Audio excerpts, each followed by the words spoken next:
लेकिन इंसान होना बहुत बड़ी सौभाग्य की बात है। हम अपने आप का फक्र करें कि इंसान हो गए। अब इंसान होकर के इंसान की तरह जिएं, तब बात बनेगी। कई लोग इंसान के रूप में शैतान की तरह काम करते हैं। एक कवि ने कहा, आदमी अब जानवर की सरल परिभाषा बना है। आदमी जिस तरह से गर्भपात करवाते हैं, जिस तरह से एक दूसरे को तकलीफ देते हैं, आदमी अब जानवर की सरल परिभाषा बना है। विश्व का वह नाश करने आज दुर्वासा बना है। क्या जरूरत राक्षसों की खून पीने आदमी का, आदमी ही आदमी के खून का प्यासा बना है। आदमी ही, वो कोई सास ही तो होती है कि बहू को जबरदस्ती अबॉर्शन के लिए प्रेरित करती है। वो कोई महिला तो होती है कि नहीं, मेरा फिगर बिगड़ जाएगा, मुझे नहीं चाहिए संतान, खत्म कर दो इसको। पंचेंद्रिय जीव का, अपने अंश का, अपने वंश का अपने हाथ से खत्म करने वाले लोग कितने दुष्ट बुद्धि होंगे।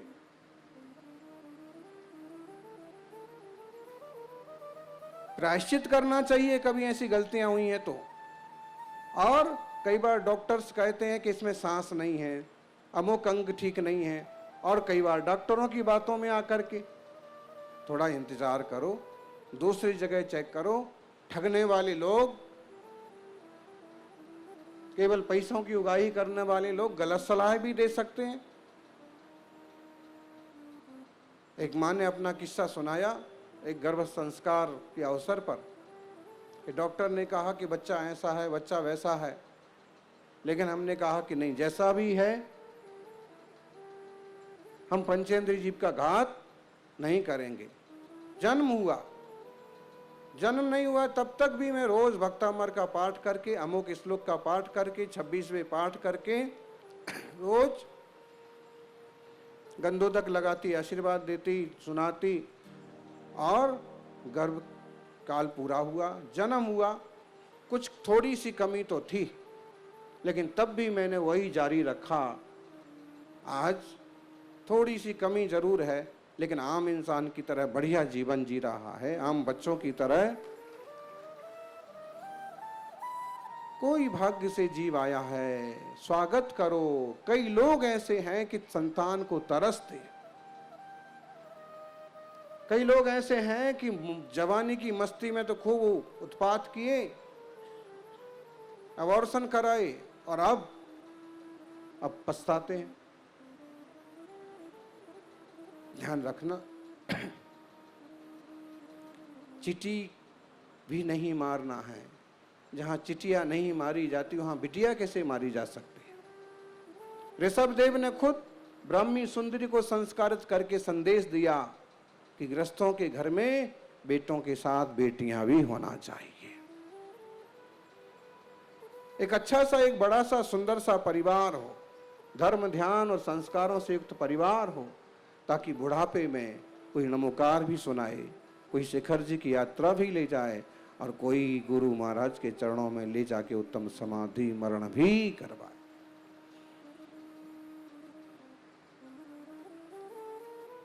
थोड़ा सा विवेक पूर्वक जीवन को सही दिशा दें, सही परिवार से बच्चे बच्चियों को जोड़ें। विवाह के योग्य होते हैं, एक काल होता है, और उस समय में उन्हें किसी परिवार से, किसी अच्छे परिवार से जोड़ दीजिए। अच्छे परिवार से बेटी ले आइए, अच्छे परिवार में बेटे का संयोग बिठा दीजिए, ताकि फिर मनमर्जी से इधर उधर ना जाएं, खानदान ना बिगड़े, खान पान ना बिगड़े,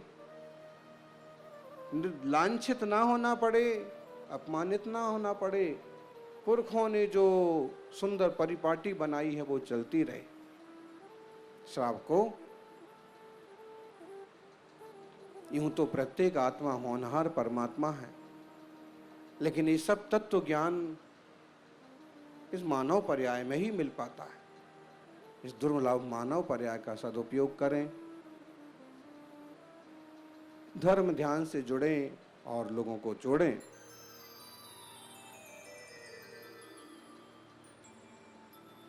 इस एक भाव को भावों का अभाव करने की दिशा में लगा दें।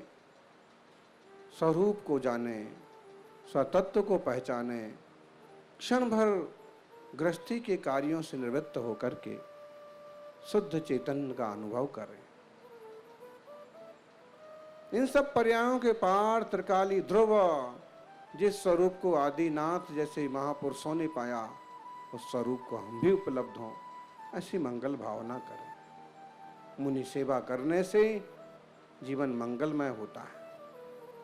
अजित जी का प्रसंग अभी बता रहे थे।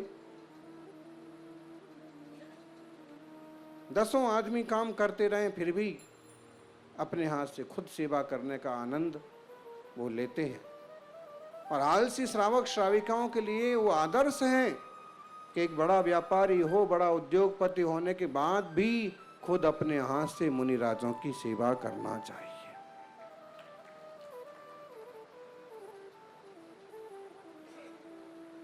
अपनी व्यवस्था के लिए आप स्टाफ रख लेते हैं, वो ठीक आपकी व्यवस्था। बाकी खुद का दिल, खुद का मन इतना बड़ा रखिए।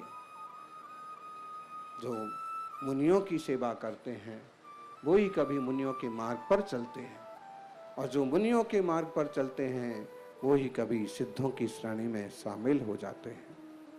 हम इसी मार्ग पर बढ़ते रहें।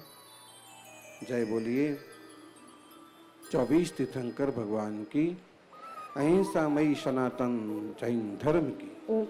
बोलिए परम पूज्य चतुर्पट्टाधीश वासनी श्रोमणी आचार्य भगवान श्री सुनील सागर जी गुरुदेव की।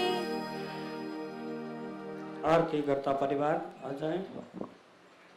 आएंगे सौभाग्यशाली परिवार जिन्होंने इस सौभाग्य को प्राप्त किया, वह सभी लोग खड़े हो जाएंगे और बड़ी भक्ति के साथ पंच परमेश्वर पूर्वाचार्य के और साथ में गुरुदेव हमारे बीच में विराजमान है। उनकी मंगल में आरती का सभी लोग बोलिए पंच परमेश्वर भगवान की, बोलिए परम पूज्य चतुर्पट्टाधीश वासनी श्रोमणी राष्ट्र गुरु आचार्य भगवान श्री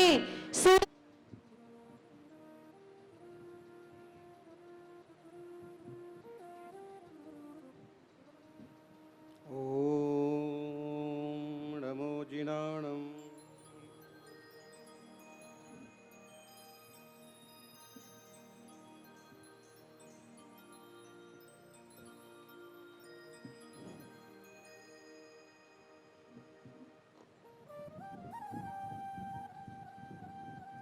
ओम नमो जिनाणम। अरे इसको छोड़िए, इसको थोड़ा पीछे करिए, इसको उलझता है ना ये।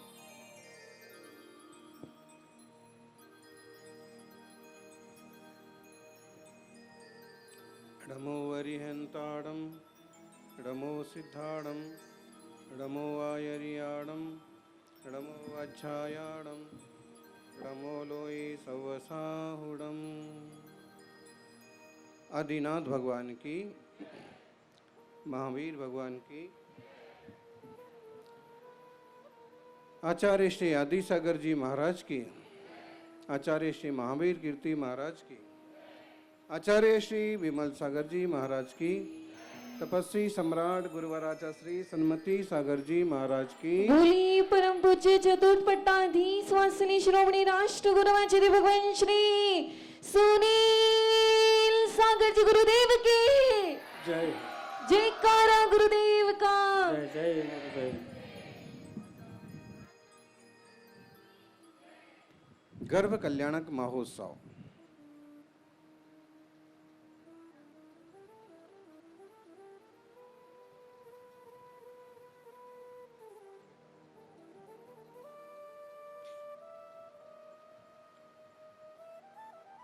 बीज भूमि में जाता है,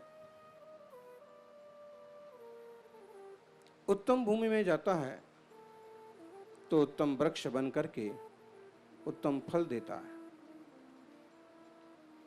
बीज अगर मध्यम भूमि में जाता है तो मध्यम टाइप का वृक्ष बन के मध्यम फल देता है। लेकिन अगर पत्थरों पर बीज फेंक दिया जाए, बंजर भूमि में डाल दिया जाए तो बीज व्यर्थ हो जाता है। इसी तरह से कोई सौभाग्यशाली माँ बाप के, माता पिता के, माँ के गर्भ में कोई बालक आता है तो वहाँ ऊंचाइयां हासिल करता है। और अगर कोई मध्यम संस्कार वाले लोग हैं तो उसका मध्यम जीवन होता है।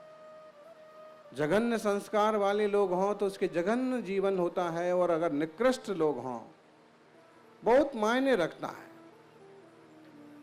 दुनिया में जन्म दिवस बहुत लोग मनाते हैं, लेकिन एक जैन धर्म ऐसा है जिसमें गर्भ दिवस या गर्भ कल्याणक भी मनाया जाता है।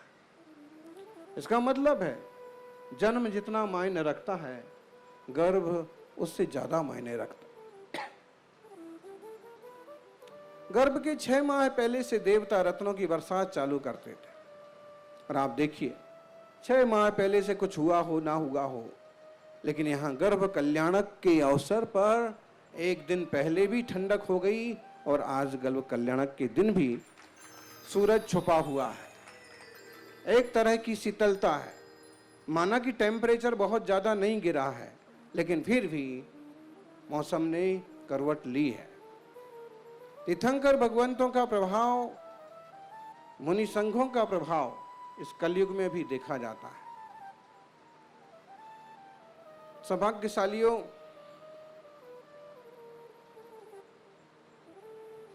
आदिनाथ स्वामी अयोध्या में जन्मे। उसी अयोध्या में, जिस अयोध्या में और 4 तीर्थंकर जन्मे, पहले की सारी 24 जन्मी। जहां राम जन्मे, जहां भरत जन्मे, बाहुबली जन्मे। महाराजा नाभि राय मरुदेवी के यहाँ उनका गर्भावतरण हुआ। और आज हम मोटा सामेरा की धरती पर अयोध्या की रचना करके आदिनाथ भगवान का गर्भ कल्याणक महोत्सव मना रहे हैं। दिव्य और भव्य सुंदर श्वेत पाषाण की प्रतिमा, एक बड़ी प्रतिमा भी लाई गई है। क्यों? इस छोटे से गांव में यूं कोई जरूरत नहीं थी, लेकिन जब अब मंदिर डबल स्टोरी का बना ही लिया है, बिना पूछे, बिना सोचे, हमसे पूछते तो हम तो यही कहते सिंगल मंदिर हो, और जो, क्योंकि अब ज्यादा परिवार तो है नहीं, लेकिन कोई योग संयोग के पुण्य के प्रताप से इतना विशाल जिनालय बन गया है। और 2 वेदियां हैं, ऊपर भी और नीचे भी। तो वहां जिन बिंब भी ऐसे विराजमान करो कि अगर कोई साधु संघ आसपास आए, इस शामलाजी रोड से गुजरें और बाहर बोर्ड पढ़ें। अभी बोर्ड लगाया कि नहीं लगाया? हाईवे पर बड़ा सा बोर्ड लगाइए और लोगों को मालूम पड़े कि सुंदर मंदिर है, विशाल प्रतिमा है, दर्शन करने का मन बने और संघ यहाँ आकर के विश्राम करें, भक्ति करें।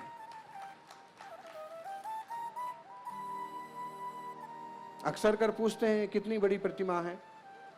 छोटी प्रतिमा है तो ठीक है, यहीं से नमस्कार करें। बड़ी प्रतिमा है तो कुछ लोग जाने का मन बना लेते हैं। भगवान छोटे बड़े नहीं होते हैं, लेकिन फिर भी बड़ी प्रतिमाएं ज्यादा आकर्षित करती हैं। उनके सामने बैठ करके पूरे अंगोपांग का दिग्दर्शन होता है, आनंद होता है।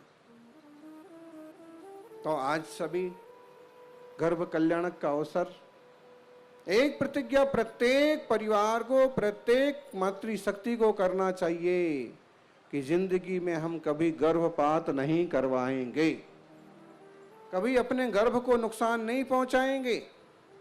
चाहे 1 संतान हो, चाहे 2 हो, चाहे 3 हो। आजकल जो परिवार नियोजन चलता है, दवाइयाँ खा करके, और अरे भाई कोई जीव आता है उसे आने दो। ये मोटा सामेरा जैनियों की बस्ती बिल्कुल नहीं रही। कभी यहाँ 25-50 घर हुआ होते होंगे, 5-25 घर, अब एक का भी ठिकाना नहीं।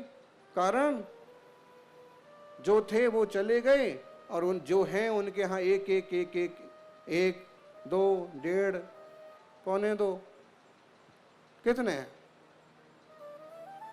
और वो सब अपने अपने हिसाब से अपने अपने शहर में, अपने अपने विदेश में चले गए। गाँव की तरफ देखने वाला कोई नहीं। परिवार बड़ा हो, कोई गांव में भी रहना चाहिए। और शहर में अगर आपका कार्यक्रम पूरा हो गया, व्यापार की रुचि पूरी हो गई, जॉब पूरा हो गया, तो आकर के अपने सुंदर से गांव में बसना चाहिए और भगवान की भक्ति में अपना जीवन लगाना चाहिए। मुनि पधारे, उनकी सेवा में समय जाया देना चाहिए। लेकिन कुछ भी कहो, बाहर जाकर के भी अपनी भूमि को नहीं भूले और सुंदर बनाया मंदिर, ये भी एक अच्छी बात है।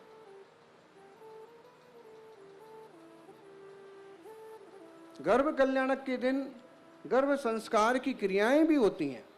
बहुत फर्क पड़ता है। गर्भ संस्कार 3 माह हुए हैं, 4 माह हुए हैं, 5 माह हुए हैं, उस जीव को भी संस्कार दो।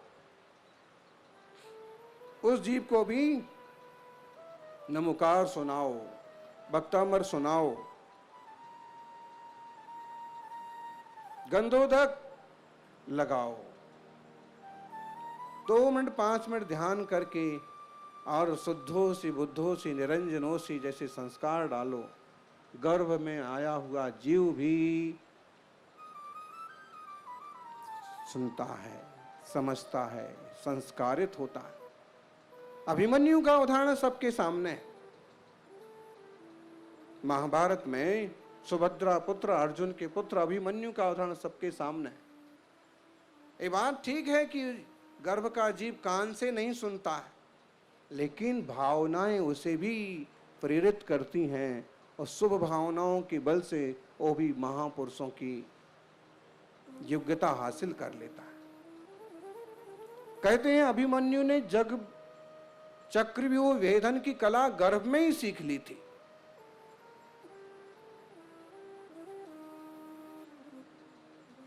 तो आज की मां, आपकी गर्भ का बालक भी तो अच्छे संस्कार देंगे तो सीखेगा। टीवी देखते रहेंगे, कार्टून्स देखते रहेंगे, केवल सीरियल देखते रहेंगे, उसी टाइप के संतान पैदा होते हैं। गर्भ में संस्कार देना सीखिए। आजकल कई सारे डॉक्टर्स और कई सारे भारतीय संस्कृति का अनुसरण करने वाले प्रज्ञावान लोग गर्भ संस्कार की कला और क्रिया पर फोकस कर रहे हैं। आपको चाहिए कि ऐसे संस्थानों से संपर्क करें, और ऐसे संस्थानों से संपर्क नहीं होता है तो अपनी माँ, दादी, नानी से, गुरुजनों से गर्भ के जीव को भी संस्कारित करवाएं, आशीर्वाद दें, आशीर्वाद मांग लें।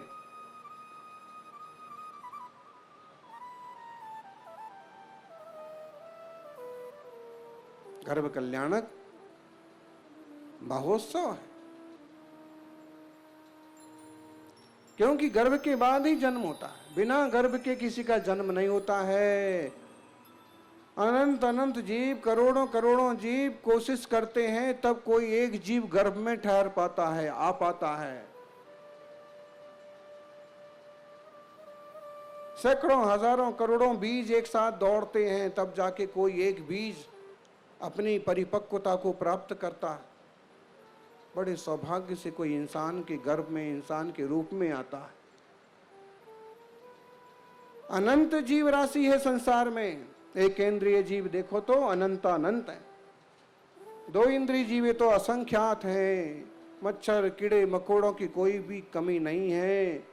इस अनंत जीव राशि में पशु पंछी भी बहुत